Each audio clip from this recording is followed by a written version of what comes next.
চীন ও জাপানের সাথে সামরিক চুক্তি চলমান প্রক্রিয়ার অংশ বলে মন্তব্য করেছেন জাতীয় নিরাপত্তা উপদেষ্টা। তবে পরবর্তী সরকার এসব চুক্তি অব্যাহত রাখতে বাধ্য কিনা এমন প্রশ্ন এড়িয়ে যান তিনি। বিকেলে পররাষ্ট্র মন্ত্রণালয়ে সাংবাদিকদের কাছে এসব কথা বলেন খলিলুর রহমান। ভোটের আগে চীনের সাথে সামরিক ড্রোন তৈরির চুক্তি করেছে অন্তর্বর্তী সরকার, আর মিশরের অর্থনৈতিক অঞ্চলকে প্রতিরক্ষা শিল্পাঞ্চল হিসেবে ঘোষণা দেওয়া হয়। প্রাথমিকভাবে সমরাষ্ট্র কারখানা ও স্বরাষ্ট্র মন্ত্রণালয় এই অর্থনৈতিক অঞ্চলটি পরিচালনা করবে। পরে ব্যক্তি বিনিয়োগের সুযোগ দেওয়া হবে।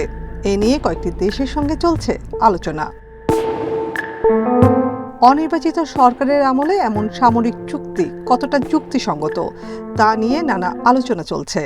নির্বাচনের পর এসব চুক্তি অনিশ্চয়তার মুখে পড়বে কিনা জবাবে খলিলুর রহমান বলেন, এমন অনুমান নির্ভর প্রশ্নের উত্তর হয় না। কোন ডিফেন্স ডে? চীনের সাথে হচ্ছে, জাপানের সাথে এগ্রিমেন্ট হওয়ার কথা। এটা চলমান প্রক্রিয়া। পরবর্তী সরকার ক্যারি অন না করে ইন দ্যাট কেস স্যার আপনাদের প্রমিসেস কি হবে? It's a hypothetical question. এদিকে পাল্টা শুল্ক কমাতে যুক্তরাষ্ট্র থেকে 25টি বোয়িং কিনতে যাচ্ছে বাংলাদেশ। আগামী 9 ফেব্রুয়ারি ওয়াশিংটনে এই সংক্রান্ত বাণিজ্য চুক্তিও হতে যাচ্ছে। এই আলোচনায় গুরুত্বপূর্ণ ভূমিকা রাখছেন নিরাপত্তা উপদেষ্টা, যিনি বিমানেরও পরিচালক হয়েছেন।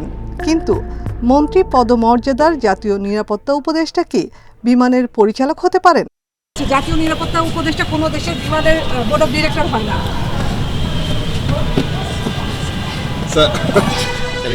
দিলে তো দুনিয়ার সব দেশে বিমান নাই।